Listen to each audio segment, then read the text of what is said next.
നിനക്കെന്താ പറയാനുള്ളത്?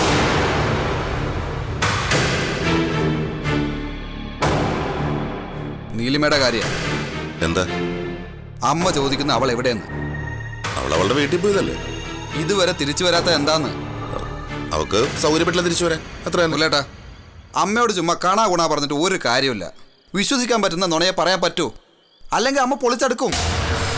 അല്ല, ഇത്രയും ദിവസം കുഴപ്പമൊന്നുമില്ലായിരുന്നല്ലോ, ഇപ്പൊ എന്ത് പറ്റി? അവൾ തിരിച്ചു വരാത്തത് നമുക്ക് സംശയമായത്. നീറ് പോലെ കടിച്ചു തൂങ്ങി നിന്നവളല്ലേ, അങ്ങനെ അങ്ങ് വിട്ടുപോകുന്ന അമ്മയുടെ ചോദ്യം. സംശയം വല്ലതും ഉണ്ടോ അമ്മയ്ക്ക്? അങ്ങനെ സംശയമൊന്നുമില്ല, പക്ഷെ ഇനി സംശയിക്കാം.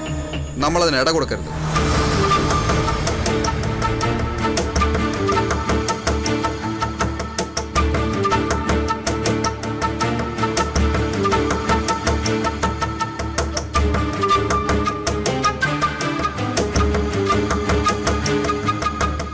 മുരളേട്ടാ,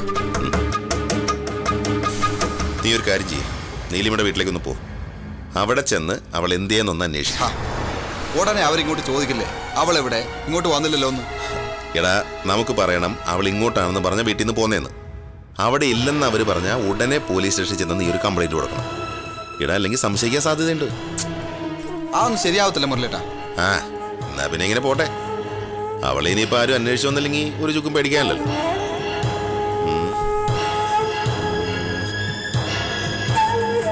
ഹരിക്കുട്ട, ആരെങ്കിലും വന്നു കഴിഞ്ഞാൽ നീ ഒരു നയത്തിനങ്ങ് സംസാരിച്ചു വിട്ടേക്കണം. നിന്റെ പെരുമാറ്റത്തിന്നോ സംസാരത്തിന്നോ ഒരു സംശയവും തോന്നരുത്. ഞാൻ സൂക്ഷിച്ചോളാം, പക്ഷെ എത്ര കാലം നമ്മളിത് ഒളിച്ചു വെക്കും? എടാ, ചോദിക്കാനും പറയാനും ഉത്തരവാദിത്തപ്പെട്ട ഒരാരുമില്ലല്ലോ അവൾക്ക്.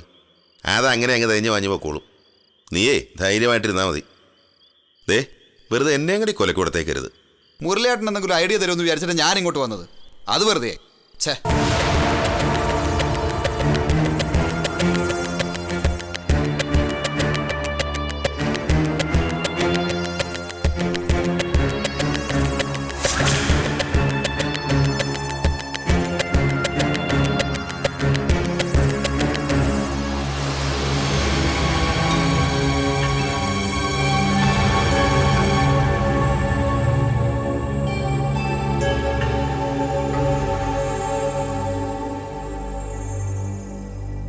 ശേഷിച്ച കാലം സമാധാനമായിട്ട് ജീവിക്കാൻ വേണ്ടിയാ മുമ്പേ നിന്ന് നാട്ടിലെത്തിയ.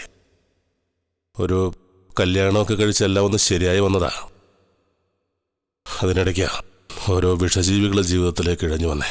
ഇനി പറഞ്ഞിട്ട് എന്താ കാര്യം? വരാനുള്ളത് വന്നില്ലേ, ഇനി അതിന്റെ ബാക്കി എന്താണെന്ന് വെച്ചാൽ നോക്കണം. എങ്ങനെ നോക്കും? ഞാനിതിനകത്തായി പോയില്ലേ. അപ്പോ ഞാൻ ഉദ്ദേശിച്ച പോലെയൊന്നും അല്ല കാര്യങ്ങൾ. ഞാനിപ്പോ ചെയ്യുന്ന പണി തന്നെയാ ബോംബെയിലും ചെയ്തുകൊണ്ടിരുന്നല്ലേ. ആ, അതും ചെയ്തിട്ടുണ്ട്. 36 കൊല്ലത്തെ സർവീസ് എന്ന് പറഞ്ഞാ അത് ഭയങ്കരം തന്നെയാ. ഞാനൊക്കെ ഒരു 10 കൊല്ലം ആയിട്ടുള്ളൂ. ചേട്ടൻ തന്നെയാ ഗുരു, നമ്മൾ വെറും ശിശു. എന്ന് പറഞ്ഞിട്ട് എന്താ ഫലം? എന്റെ അവസ്ഥ കണ്ടില്ലേ? മുംബൈ പോയി കിടന്ന് കഷ്ടപ്പെട്ട് ഇത്രയും സ്വത്തുണ്ടാക്കി കഴിഞ്ഞപ്പോ അനുഭവിക്കാൻ യോഗമില്ല എന്ന് പറഞ്ഞാ കുറച്ച് കഷ്ടം തന്നെ. കുറ്റം ചെയ്തിട്ടാണെങ്കിൽ വേണ്ടില്ല. ഇവിടുന്ന് പുറത്തിറങ്ങി കിട്ടിയ നിരപരാധിയാണെന്ന് തെളിയിക്കാൻ പറ്റും. ഉറപ്പായിട്ടും എന്റെ നിരപരാധിത്വം തെളിയിക്കുക മാത്രമല്ല, യഥാർത്ഥ കുറ്റവാളികളെ ഞാൻ പിടികൂടി നിയമത്തിന് മുന്നിൽ എത്തിച്ചു കൊടുക്കുകയും ചെയ്യും. എങ്കിലല്ലേ നമുക്ക് രക്ഷയുള്ളൂ. ജാമ്യം കിട്ടില്ല എന്ന് തീർച്ചയാ. അത് കിട്ടാൻ പാടാ. പുറത്തേക്ക് ഇറങ്ങുകയും വേണം. വേണം. അപ്പോ ഒറ്റ വഴിയേ ഉള്ളൂ. എന്തു വഴി?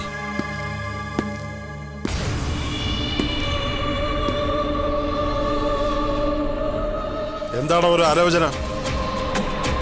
ജയിലിൽ വിളിക്കാനാണോ?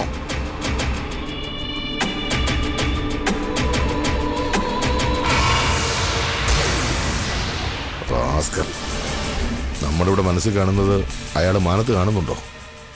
അതൊക്കെ ചുമ്മാ ശീലം കൊണ്ട് പറയണതല്ലേ. എല്ലാവരോടും ഇങ്ങനെയൊക്കെ തന്നെയാ. ചേട്ടന് ധൈര്യമുണ്ടോ? അതേ ഉള്ളൂ. അത് കുറച്ചൊന്നും പോരാ, ഇച്ചിരി കൂടുതൽ വേണം. ആ, ഇയാൾ കാര്യം പറ രഘുറാം. ഒരു വഴിയുണ്ടെന്ന് പറഞ്ഞിട്ട് എന്നെ ഇങ്ങനെ സസ്പെൻസിൽ നിർത്തി പൊരിക്കാതെ. വഴിയുണ്ടെന്ന് പറഞ്ഞത് വേറൊന്നുമല്ല. എന്താ? ചാടണം. എങ്ങോട്ട് ചാടണം? ജയിലിൽ ചാടണം.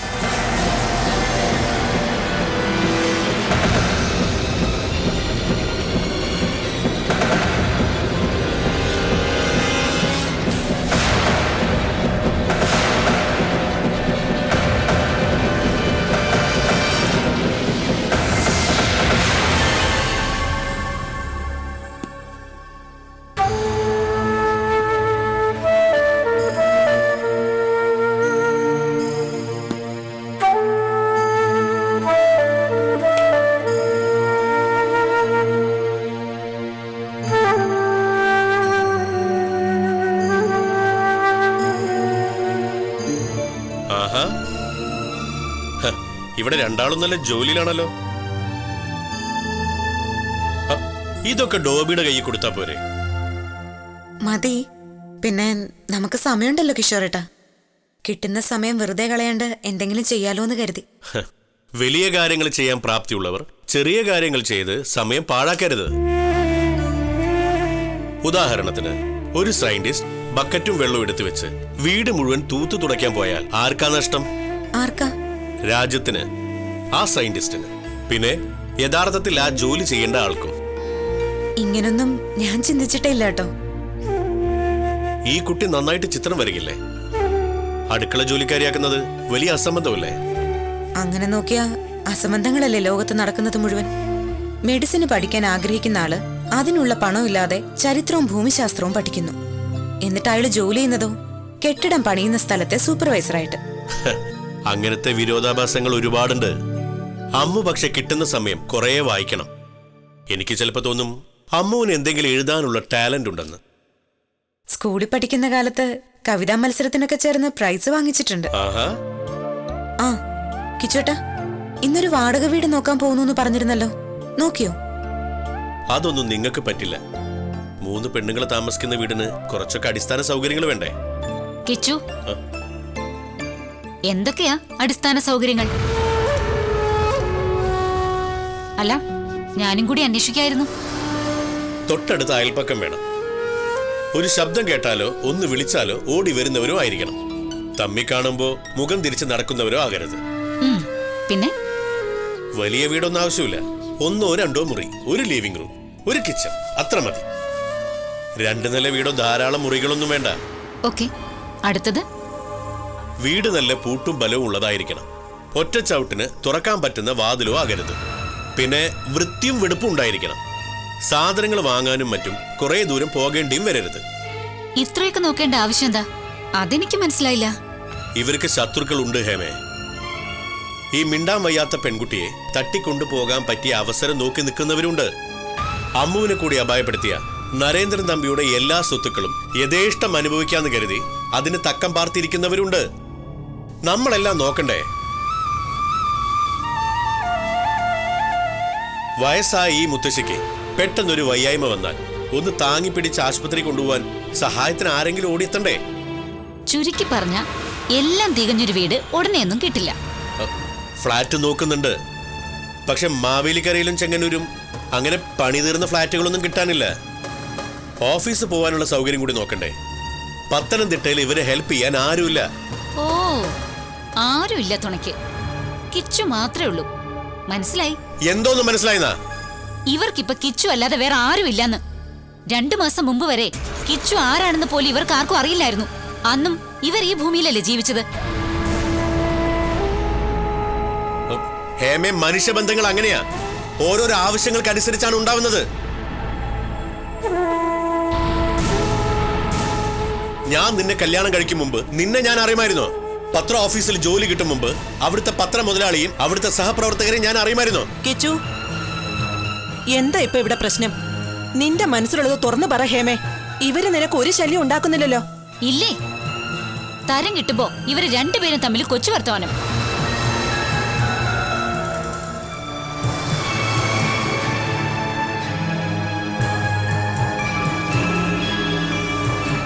എന്താണ് നീ പറഞ്ഞേ?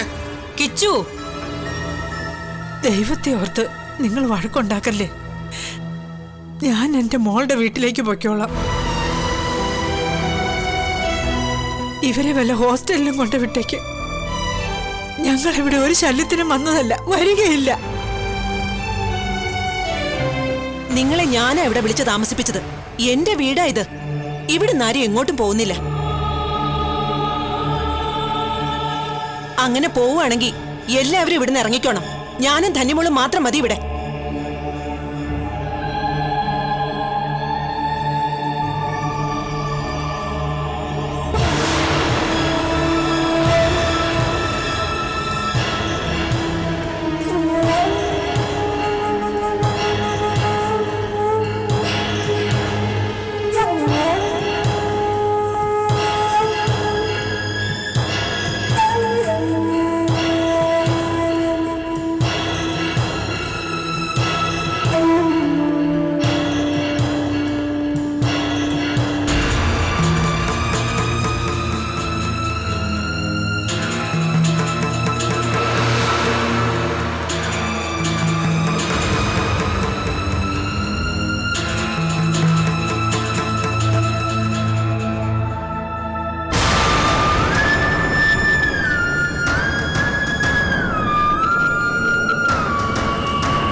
സാറേ, ആ ഫാക്ടറിക്കാർ സമരം തുടങ്ങുന്ന ലക്ഷണോ?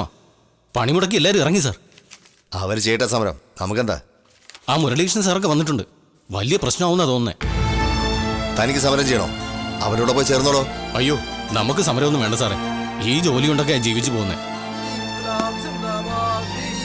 തുടങ്ങി സാറേ.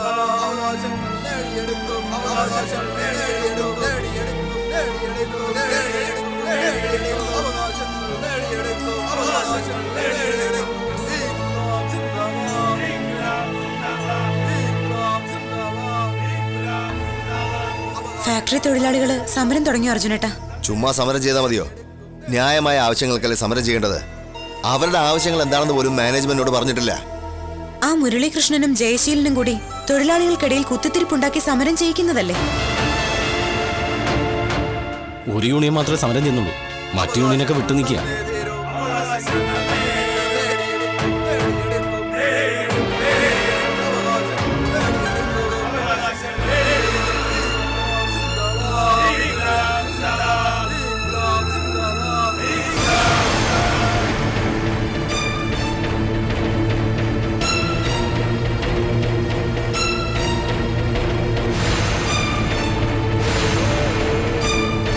ഇവിടെ ഉണ്ടായിരുന്നോ?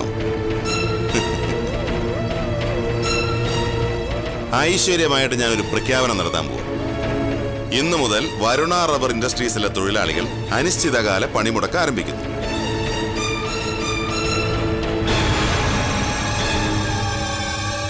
സമരം ആരംഭിച്ചെങ്കിലും അനുരഞ്ജനത്തിന്റെ വാതിൽ തുറന്നു കിടക്കുക ഒരു വശത്ത്. നരേന്ദ്രൻ തമ്പിയുടെ പേരിലുള്ള കമ്പനി പിടിച്ചെടുത്ത് അദ്ദേഹത്തിന്റെ ബന്ധുക്കൾ എന്ന് പറഞ്ഞു നടക്കുന്ന നന്ദിയില്ലാത്ത ചില തെണ്ടികൾക്ക് ഏൽപ്പിച്ചു കൊടുക്കാൻ വേണ്ടിയുള്ള സമരമല്ലേ? നടക്കട്ടെ, എത്രത്തോളം പോവെന്ന് കാണാം. കാണാനൊന്നുമില്ല. ഇതെല്ലാം ഞങ്ങളങ്ങ് പൂട്ടിക്കും. ദേ, മാഡത്തിനോട് അന്നേ ഞാൻ പറഞ്ഞതല്ലേ ഒരാഴ്ചക്കകം സമരം തുടങ്ങുമെന്ന്. പറഞ്ഞ പോലെ ചെയ്യുന്നവനാ ഈ മുരളീകൃഷ്ണൻ. കമ്പനി പൂട്ടിച്ച തൊഴിലാളികൾ പട്ടിണി കിടക്കും, അത്ര തന്നെ. അത്രമാത്രമല്ല മാഡം, ഇപ്പൊ സമാധാനപരമായിട്ടാ സമരം. മുദ്രാവാക്യം വിളിയും പ്രകടനവും കൊടിയും പ്ലക്കാർഡും മാത്രമേ ഉള്ളൂ.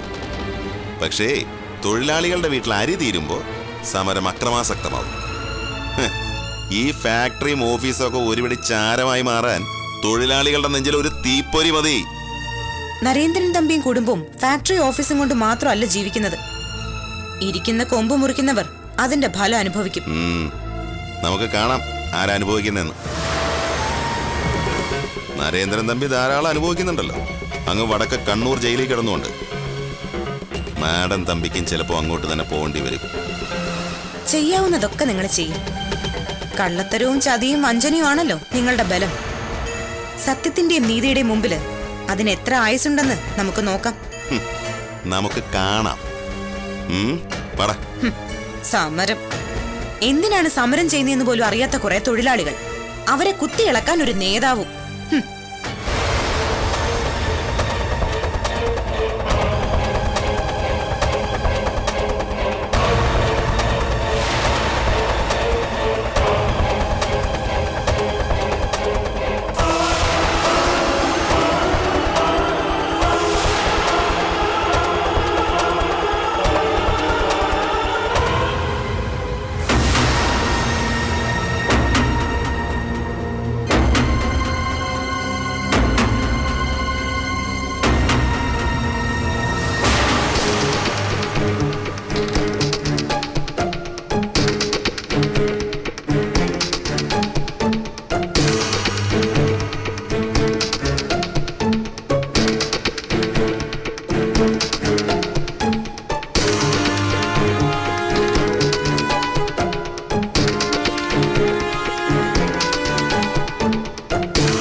ട്രയൽ എന്നാ തുടങ്ങുന്നത്?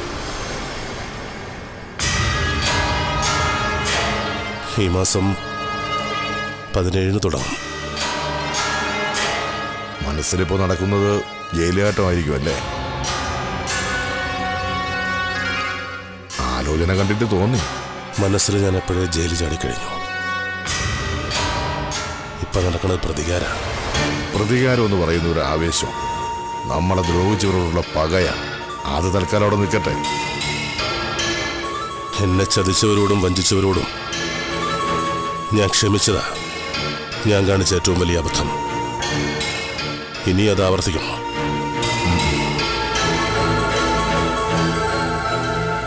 ആദ്യം അവന്മാർ നമ്മളെ അകപ്പെടുത്തിയ കേസിനെല്ലാം തുമ്പുണ്ടാക്കാൻ നോക്കണം. എല്ലാ തെളിവും ശേഖരിച്ചു വെക്കണം. അതും എന്റെ മനസ്സിലുണ്ട്.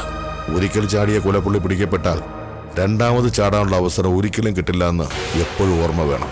ഭയങ്കര ബന്ധോസായിരിക്കും പിന്നെ. അതുകൊണ്ട് കിട്ടിയ അവസരം ബുദ്ധിപൂർവം ചിന്തിച്ചുപയോഗിക്കണം. പിടികൊടുത്താൽ തീർന്നു. പ്രതികാരം 3-ാം സ്ഥാനത്തേ നിൽക്കാവൂ. 1-ാം സ്ഥാനം എന്തിനാ?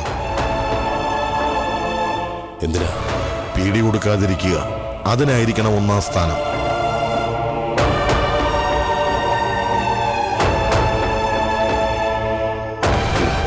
രണ്ടാം സ്ഥാനം നമ്മുടെ ശത്രുക്കൾക്കെതിരെയുള്ള തെളിവുകൾ ശേഖരിക്കുക.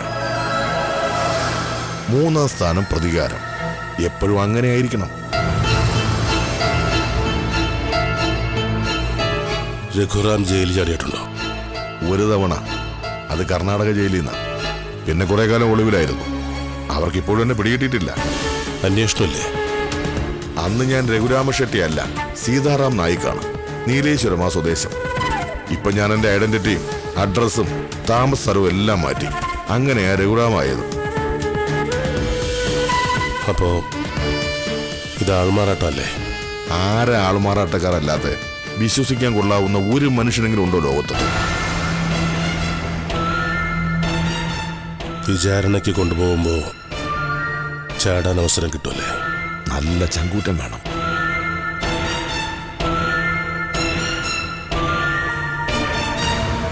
തലശ്ശേരി കോടതിയിലേക്കാണ് കൊണ്ടുപോകുന്നത്. 21 കിലോമീറ്റർ ഉണ്ട്. അങ്ങോട്ടും ഇങ്ങോട്ടും കൂടെ 42 കിലോമീറ്റർ. അതിനിടയ്ക്ക് ചാടിക്കോളണം. ചാടിയാ പിടികൊടുക്കരുത്. അത്ര ക്ലിയർ ആയിരിക്കണം ചാട്ടം. വിചാരണയ്ക്ക് കൊണ്ടുപോകുമ്പോ ചാടാൻ പറ്റിയില്ലെങ്കിൽ പിന്നെന്താ ഒരു വഴി? പിന്നെ ആശുപത്രി. ഒന്നുകിൽ മുറിവേൽക്കണം, അല്ലെങ്കിൽ കടുത്ത രോഗം വരണം. അപ്പോൾ ആശുപത്രി സെല്ലിലോട്ട് മാറ്റും. അവിടെ ബന്ധോസ് കുറവാണോ? കുറവൊന്നുമില്ല. അവസരം നമ്മൾ ഉണ്ടാക്കിയെടുക്കണം.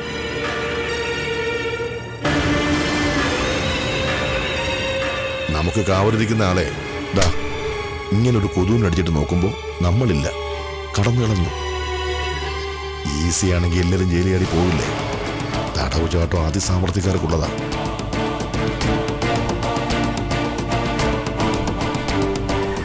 സോമ, സമരം അക്രമാസക്തമാകാതെ നോക്കേണ്ടത് മാനേജ്മെന്റാണ്. തൊഴിലാളികൾ ന്യായമായ അവകാശങ്ങൾക്ക് വേണ്ടി സമരം ചെയ്യുമ്പോൾ അതിനെ തീരെ അവഗണിച്ച് കളയരുത്.